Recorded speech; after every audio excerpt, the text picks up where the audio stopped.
안녕하세요 여러분, 반갑습니다. 이번 시간은요 대막에 관련 장애입니다.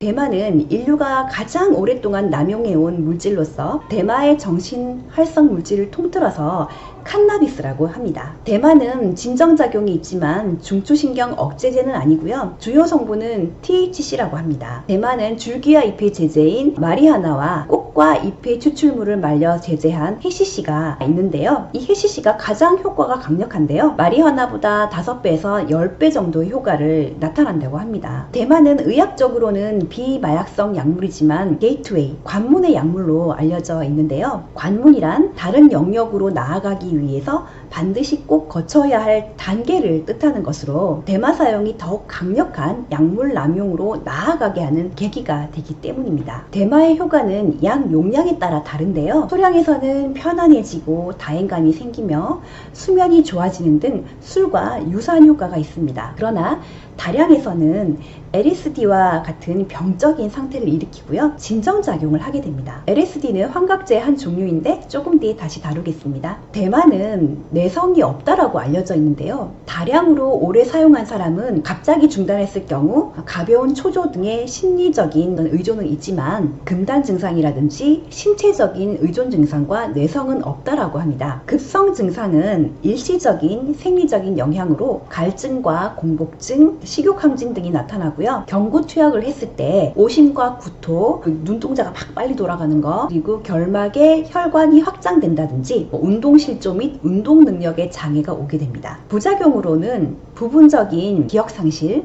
이인증 같은 해리 증상, 그리고 편집증 상태 등등 급성 정신증적 반응을 보이게 됩니다. 그리고 대마를 오래 사용했을 때 가장 심각하게 나타나는 부작용은요, 무동기 증후군 혹은 무욕증후군이라고 하는 부작용인데요. 이 증상은 보통 판단과 기억, 집중 장애가 올 수 있고요. 의욕이 없으니까요. 멍하게 있고요. 오늘 내가 이것을 성취하기 위해서 뭘 해야겠다라고 하는 목표를 지향으로 하는 행동이 없어지게 돼요. 이 무동기 증후군은 대마초 사용했을 때 나타나는 부작용으로서 가장 중요한 증후군이라고 볼 수 있습니다. 기억해두세요. 비마약성 물질이면 복용해도 되는 거 아니야? 라고 생각할 수 있는데요. 하지만 우리나라를 비롯한 여러 나라에서는 법적으로 금지되어 있어요. 많은 연예인들이 대마초 사용으로 구속이 된 적이 있다라고 했는데요. 왜 대마초를 피웠는지라고 인터뷰를 해보면 예술을 하는데, 음악하는데 영감을 주기 때문이라고 대답하는 경우가 많았어요. 대마초를 흡연하면 감정이 서서히 고조되고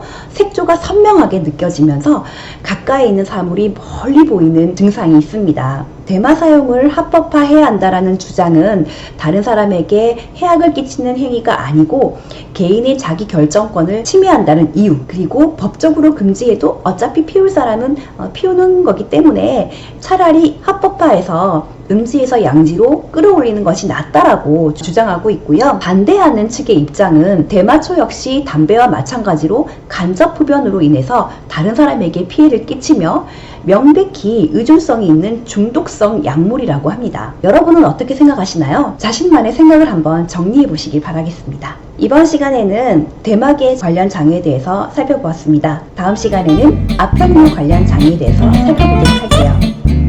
수고하셨습니다. 안녕.